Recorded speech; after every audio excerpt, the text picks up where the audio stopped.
Hello students, welcome to my YouTube channel Manisha's biochem classes. हम लोग पढ़ रहे थे क्लास 9 के बायोलॉजी का chapter 1 the fundamental unit of life, जिसमें लास्ट वीडियो में मैंने आप लोगों को प्लाज्मा मेम्ब्रेन के डिटेल स्ट्रक्चर के बारे में बताया था। आज के इस वीडियो में हम लोग डिस्कस करेंगे outside and inside the plasma membrane, क्योंकि प्लाज्मा मेम्ब्रेन दुनिया का जिस भी तरह का सेल हो, आइदर प्रोकैरियोटिक और यूकैरियोटिक, प्रोकैरियोटिक एंड यूकैरियोटिक के बारे में मैंने अभी तक आप लोगों को नहीं पढ़ाया है, बट इस पूरे चैप्टर को कंप्लीट करने के बाद ही मैं ये बताऊंगी ताकि आपका कॉन्सेप्ट क्लियर हो जाए। क्लियर ना? किसी भी प्रकार का सेल हो, prokaryotic it means primitive and eukaryotic it means advanced cell. As for example, prokaryotic में हम लोग बैक्टीरियल सेल ले सकते हैं एंड यूकैरियोटिक में हम लोग ह्यूमन बींग्स एंड जितने भी लिविंग्स आपको नजर आते हैं उन सब के सेल्स को ले सकते हैं। फिलहाल अभी इतना ही इन दोनों टर्म प्रोकैरियोटिक एंड यूकैरियोटिक में। हम लोगों की बॉडी में एडवांस्ड फॉर्म ऑफ सेल्स पाए जाते हैं, यानी यूकैरियोटिक सेल्स पाए जाते हैं, और इसमें बहुत तरह के स्ट्रक्चर्स रहते हैं। तो कोई सा भी सेल हो, प्रोकैरियोटिक हो यूकैरियोटिक हो, प्लांट का सेल हो, एनिमल का सेल हो, बैक्टीरिया का सेल हो, डायनासोर का सेल हो, किसी भी लिविंग का सेल हो, उसमें आउटर कवरिंग क्या रहता है? वो रहता है प्लाज्मा मेम्ब्रेन। ये मैंने लास्ट वीडियो में आप लोगों को बताया था। बट कुछ बैक्टीरियल सेल में, फंगी के सेल के आउटसाइड, एल्गी का जो सेल होता है उसके आउटसाइड, एंड जितने भी प्लांट्स हमें नजर आते हैं उन सब के सेल के प्लाज्मा मेम्ब्रेन के बाहर, it means outside the plasma membrane there is another covering. This is known as cell wall. Is that clear? और ये हम लोग पढ़ेंगे under heading outside the plasma membrane. It means plasma membrane के बाहर क्या? एनिमल की बॉडी के जितने भी सेल्स हैं उनमें सेल वॉल नहीं होता। तो यदि कहा जाए या कोई ये प्रश्न पूछे कि एनिमल की बॉडी का जो सेल है, ठीक है, उसका आउटर कवरिंग तो प्लाज्मा मेम्ब्रेन है, प्लाज्मा मेम्ब्रेन के बाहर क्या है? तो प्लाज्मा मेम्ब्रेन के बाहर उस सेल का कोई स्ट्रक्चर नहीं है। ये अलग बात है कि जितने भी सेल्स हैं वो किसी न किसी फ्लूइड के अंदर ही मौजूद रहते हैं, तो उसके बाहर external environment of the cell मौजूद है, बट सेल का कोई structure outside the plasma membrane नहीं है in the case of animal cell. Clear? But in the case of plant cell, bacterial cell, fungal cell and algal cell, इन सबके cell में plasma membrane तो होते ही हैं, but outside the plasma membrane there is another covering of tough non-living structure. This is known as cell wall. Cell का wall. Clear? तो चलिए डायग्राम के द्वारा हम लोग समझते हैं। ये एक प्लांट सेल का स्ट्रक्चर मैंने बनाया है, बेसिक स्ट्रक्चर मैंने अभी बनाया है, डिटेल स्ट्रक्चर नहीं बनाया है। तो ये प्लांट सेल का स्ट्रक्चर है जिसका आउटर कवरिंग, इट मींस इसका जो इंटरनल कंपोनेंट है, इसका आउटर कवरिंग कौन है? Plasma membrane. और प्लांट के सेल में, बैक्टीरियल के सेल में, फंगल के सेल में, एल्गी के सेल में प्लाज्मा मेम्ब्रेन के बाहर भी एक टफ कवरिंग, इट मींस आपने वुड देखा है, वुड कितना हार्ड होता है ये आपने देखा है। तो hardness of wood is due to presence of this cell wall. Clear? ठीक है, तो ये सेल वॉल मौजूद रहता है जो कि वुडी स्ट्रक्चर रहता है, ये नॉन लिविंग स्ट्रक्चर रहता है, रिजिड स्ट्रक्चर रहता है, रिजिड होता है। क्लियर? ये रिजिड स्ट्रक्चर होता है एंड फ्रीली परमिएबल होता है। Freely permeable, what is the meaning of permeability? ये मैंने लास्ट वीडियो में आप लोगों को बताया था। तो what is the meaning of permeability? आप ये मेरे कमेंट सेक्शन में इसके आंसर को लिखिएगा। क्लियर? ना, फ्रीली परमिएबल होगा। याद है मैंने प्लाज्मा मेम्ब्रेन के बारे में क्या बताया था? It is selective permeable. ये सिर्फ उन्हीं सब्सटेंस को अपने अक्रॉस आने जाने दे सकता है जो कि इसके द्वारा सेलेक्ट किया गया हो। जिसे ये सेलेक्ट नहीं करेगा उसे ना वो एंट्री का परमिशन देगा, ना वो एग्जिट आउट का परमिशन देता है। परंतु ये सेल वॉल जो होता है वो फ्रीली परमिएबल है, उसके द्वारा कोई भी सब्सटेंस आ जा सकते हैं। हाँ, ये बात अलग है कि मैंने जस्ट अभी कहा कि सेल वॉल रिजिड स्ट्रक्चर है, टफ स्ट्रक्चर है, नॉन लिविंग स्ट्रक्चर है, इसमें कोई फ्लूइडिटी नहीं है, तो फिर कैसे सारे सब्सटेंस आ जा सकते हैं? तो इसमें कुछ फोर्स होते हैं जिसके थ्रू सब्सटेंसेस अपना आना जाना करते हैं across the cell wall. Clear ना? बट इसका डिटेल स्ट्रक्चर आप लोगों को इस क्लास में नहीं पढ़ना है, क्लास 11 में जाकर आप लोगों को पढ़ना है। तो इज दैट क्लियर? चलिए अब मैं सिंपल लैंग्वेज में बता दूं कि क्या है सेल वॉल। सेल वॉल एक non living, freely permeable, rigid and tough structure होता है जो प्रेजेंट रहता है outside the plasma membrane of plant cell, bacterial cell, algal cell and fungal cell. Is that clear? अब ये किस चीज का बना हुआ होता है? प्लाज्मा मेम्ब्रेन हम लोगों ने पढ़ा था lipid, protein and carbohydrate and cholesterol, इन सारे चीजों को मिलाकर बना था। ये प्लाज्मा मेम्ब्रेन के बाहर का टफ कवरिंग है and it consist of cellulose. Consist of cellulose. What is cellulose? Cellulose एक पॉलीमर है जो बना हुआ रहता है मोनोमर ग्लूकोज का। It means glucose hundreds and thousands of glucose आपस में मिलकर चेन बनाते हैं, लॉन्ग चेन बनाते हैं, ठीक है, और इस तरह से बनता है एक पॉलीमर जिसका नाम है सेल्यूलोज। और पता है मजे की बात, ये ग्लूकोज कहाँ से आता है? क्योंकि प्लांट में फोटोसिंथेसिस होता है, फोटोसिंथेसिस के दौरान ग्लूकोज बनता है। ग्लूकोज का इस्तेमाल वो प्लांट अपने एनर्जी के लिए करता है। बहुत सारा glucose in the form of starch वो स्टोर भी करके रखता है। उसके अलावा भी उसके पास बहुत सारे ग्लूकोज बच जाते हैं और प्लांट को इसकी जरूरत भी होती है एक्स्ट्रा प्रोटेक्टिंग कवरिंग की। क्यों? क्योंकि एनिमल्स तो अपने आप को धूप, पानी, इस तरह के नेचुरल कंपोनेंट से बचाने के लिए कहीं छिप सकते हैं, because they can locomote. Animals can locomote. Animals एक जगह से दूसरी जगह मूव कर सकते हैं, बट क्या प्लांट कर सकते हैं? नहीं ना। तो जब प्लांट मूव नहीं कर सकते हैं, उन्हें हमेशा किसी भी कंडीशन में एक ही जगह खड़े रहना पड़ता है, तो ऊपर वाले ने उनसे एक एक्स्ट्रा प्रोटेक्टिंग कवरिंग दे दिया कि जाओ तुम जहां हो वहीं सुरक्षित रहो। तो प्लांट क्या करता है कि फोटोसिंथेसिस के बाद जितने भी ग्लूकोज बने उनका उसने इस्तेमाल किया, स्टोर करके रखा, अपने लाइफ प्रोसेसेस को करने के लिए उसने यूज़ किया, एनर्जी लेने के लिए यूज़ किया, लेकिन उसके बाद भी बहुत सारे ग्लूकोज बच जाते हैं। तो ये it is a very complicated process जो आप लोगों को 9th में नहीं पढ़ना है, सीनियर क्लासेस में पढ़ना है। तो ये सारे ग्लूकोज आपस में कंबाइन करते हैं by a chemical process, by using a number of enzymes and chemical components, और वो सारे मिलकर बना देते हैं सेल्यूलोज, और ये बनता है सेल के अंदर प्लाज्मा मेम्ब्रेन के पास, और बनने के बाद प्लाज्मा मेम्ब्रेन को क्रॉस करके ये उसके ऊपर आकर कंबाइंडली अटैच हो जाता है और एक टफ रिजिड स्ट्रक्चर बना देता है which is cell wall. I think आप लोगों का सेल वॉल क्लियर हो गया होगा। तो आपको पढ़ना याद कितना, इतनी लंबी कहानी आप लोगों को याद नहीं रखनी है, सिर्फ ये पढ़ना है व्हाट इज सेल वॉल। तो सेल वॉल एक extra tough non living covering है outside the cell of a plant और बैक्टीरिया। Is that clear?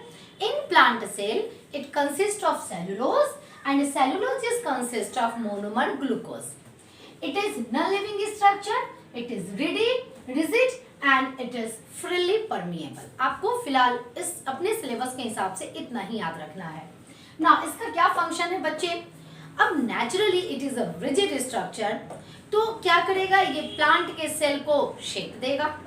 जैसा शेप सेल वॉल का रहेगा वैसा ही शेप उस प्लांट के सेल का भी रहेगा। सेकंड, चूंकि ये एक्सटर्नल प्रोटेक्टिव कवरिंग है, तो ये क्या कर सकता है, ये उसे प्रोटेक्ट करेगा फ्रॉम डेसिकेशन। डेसिकेशन का मतलब होता है बाय इवेपोरेशन, क्योंकि उसे सनलाइट में खड़े होना पड़ता है और उसकी बॉडी से यदि जरूरत से ज्यादा इवेपोरेशन हो जाए तो क्या होगा, प्लांट सूख जाएगा। तो प्लांट के इस सूखने के प्रोसेस को due to the excess evaporation हम लोग कह सकते हैं desiccation. It means it protect it from loss of water, clear, and pathogen वगैरह से उसको सुरक्षा देगा, क्योंकि एक्सटर्नल कवरिंग है। Is that clear? साथ में चूंकि एक टफ कवरिंग है, दैट्स वाई ये क्या करेगा, सेल को, प्लांट के सेल को मैकेनिकल सपोर्ट प्रोवाइड करेगा। नाउ एंड चूंकि ये एक्स्ट्रा कवरिंग है, that's why it also control the entry and exit of substances from external environment to inside the cell. ये अलग बात है कि प्लाज्मा मेम्ब्रेन, अगर कोई सब्सटेंस यहाँ चला आया तो प्लाज्मा मेम्ब्रेन भी उसे सेलेक्ट करेगा, यदि उसकी जरूरत है उसे तो उसे एंट्री मिलेगी, क्लियर, और यदि जरूरत नहीं है तो उसे एंट्री नहीं मिलेगी। बट यदि आउटसाइड द सेल से किसी सब्सटेंस को आना हो तो वो तो सेल वॉल के ही अक्रॉस आएगा ना, ठीक है। These are all about cell wall. आपको इतना ही पढ़ना है आपके सिलेबस में, जो कि प्रेजेंट रहता है outside the plasma membrane. Is that clear? Now plasma membrane तो हमारा एक बाउंड्री वॉल है, जिसके बाहर भी कुछ है, क्या है, या कभी कभी बाहर कुछ भी नहीं है, हमारा सिर्फ एक्सटर्नल इन्वायरमेंट है जिसके अंदर वो सेल है, प्रेजेंट है। And what is inside the plasma membrane? क्योंकि हम लोग सेल के स्ट्रक्चर की स्टडी कर रहे हैं डिटेल में, तो अब प्लाज्मा मेम्ब्रेन के अंदर क्या, चलिए अंदर चलकर देखते हैं कि आखिर क्या है प्लाज्मा मेम्ब्रेन के अंदर। प्लाज्मा मेम्ब्रेन के अंदर पूरे के पूरे फ्लूइड से ये भरा हुआ रहता है। ये मैंने आप लोगों को लास्ट क्लास में भी बताया था, क्लियर। फ्लूइड से ये भरा रहता है and this fluid is known as protoplasm. तो हमारा इसमें जो सब टॉपिक है वो मेन है प्रोटोप्लाज्म। प्रोटोप्लाज्म क्या है? चलिए हम लोग एक यूकैरियोटिक सेल के बारे में पढ़ रहे हैं। तो यूकैरियोटिक सेल में न्यूक्लियस होता है, क्लियर। एक मैंने लास्ट क्लास में भी आप लोगों को बताया था कि एक बड़ा वाला बैलून, उसके अंदर एक छोटा वाला बैलून, बड़ा वाला बैलून पूरा का पूरा सेल, अंदर जो छोटा वाला बैलून है वो है न्यूक्लियस। ये एक जनरल स्ट्रक्चर होता है बच्चे सेल का। तो ये है प्लाज्मा मेम्ब्रेन, इसके अंदर ये है न्यूक्लियस, दिस इज न्यूक्लियस, और इस पूरे में लिक्विड भरा हुआ है in the form of solution, clear, in the form of solution. अब सॉल्यूशन मैंने यहाँ क्यों कहा, क्योंकि इसमें प्रोटोप्लाज्म अगर केमिकल कॉम्पोजिशन इसका देखा जाए तो इसमें इसमें रहता है वाटर प्लस बहुत सारे केमिकल्स, जैसे आयंस रहते हैं, सॉल्ट्स रहता है, बहुत सारे तरह के केमिकल्स रहते हैं। Is that clear? तो इसके अंदर जो सॉल्यूशन भरा हुआ है this is known as protoplasm. Now in eukaryotic cell nucleus के बाहर का जो लिक्विड है इसे हम लोग कहते हैं cytoplasm.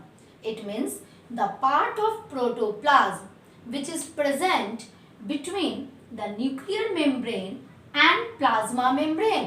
Clear? The part of protoplasm which is present between nuclear membrane and plasma membrane. तो ये जो पूरा पार्ट है this is known as cytoplasm. And nucleus के अंदर जो लिक्विड मौजूद होगा, यानी a part of protoplasm which is present inside the nucleus is known as nucleoplasm, and cytoplasm plus nucleoplasm is equal to protoplasm. तो protoplasm में क्या है? प्रोटोप्लाज्म एक जेली लाइक फ्लूइड है जो कि सेल के इंटरनल कंपार्टमेंट को फिल अप करता है, और इसमें सिर्फ केमिकल्स ही नहीं मौजूद रहते हैं, बहुत सारे छोटे छोटे स्ट्रक्चर्स हमें दिखाई देते हैं, ठीक है। और इन सारे स्ट्रक्चर्स, इंटरनल स्ट्रक्चर को हम लोग कहते हैं सेल ऑर्गेनेल। इसमें बहुत सारा नाम आप लोगों ने 8th क्लास में भी सुना होगा, उन सब के बारे में डिटेल में हम लोगों को इस क्लास में पढ़ना है। As for example mitochondria, ribosome, Golgi complex, nucleus, ये जितने भी सारे स्ट्रक्चर्स हमें फ्लोट करते हुए नजर आते हैं प्रोटोप्लाज्म में, वो होते हैं सेल ऑर्गेनेल्स। तो all together protoplasm is consist of cytoplasm, nucleoplasm and cell organelles. इन सारे चीज को मिला के हम लोग कह देते हैं protoplasm. Now and it is very very important because protoplasm is the living part of a cell. अगर किसी सेल में प्रोटोप्लाज्म ना हो तो वो लिविंग कहलाएगा ही नहीं। और ऐसा क्यों कहा जाता है? ऐसा इसलिए कहा जाता है कि लाइफ प्रोसेसेस के लिए यानी लिविंग प्रोसेसेस के लिए जितने भी बायोकेमिकल रिएक्शंस, जिन्हें हम लोग मेटाबॉलिक एक्टिविटीज, मेटाबॉलिक रिएक्शंस कहते हैं, वो सारे के सारे इस प्रोटोप्लाज्म के अंदर ही होते हैं, क्योंकि प्रोटोप्लाज्म में बहुत सारे chemical components, enzymes and structures, कहा जाए तो एक complete living factory is a cell. A cell is the living factory, इसे हम लोग कह सकते हैं। एज फॉर एग्जाम्पल, आप लोग चूंकि 7 और 8 क्लास में आप लोगों ने न्यूट्रिशन, रेस्पिरेशन, इन सारे टॉपिक्स का बेसिक कंसेप्ट ले लिया है। न्यूट्रिशन हम लोग क्यों करते हैं, खाना हम लोग क्यों खाते हैं? ताकि एनर्जी मिले। चलिए, वेरी गुड। हम लोगों ने कार्बोहाइड्रेट खाया, वो डाइजेस्ट होकर क्या बना? ग्लूकोज बना। क्लियर? वो glucose ultimately by the process of assimilation कहाँ चला गया? हमारे बॉडी के सेल्स में चला गया। चलिए, ग्लूकोज कहाँ चला आया भाई? बॉडी के सेल्स के अंदर। अब हम लोगों ने एक दूसरा लाइफ प्रोसेस किया, this is the respiration. And by the help of this respiratory organs हम लोगों ने क्या किया? ऑक्सीजन को पहुंचा दिया ब्लड में, एंड ब्लड से ऑक्सीजन कहाँ चला गया? सेल के अंदर। चलिए, यहाँ मैं लिख देती हूँ प्लस ऑक्सीजन, प्लस ऑक्सीजन।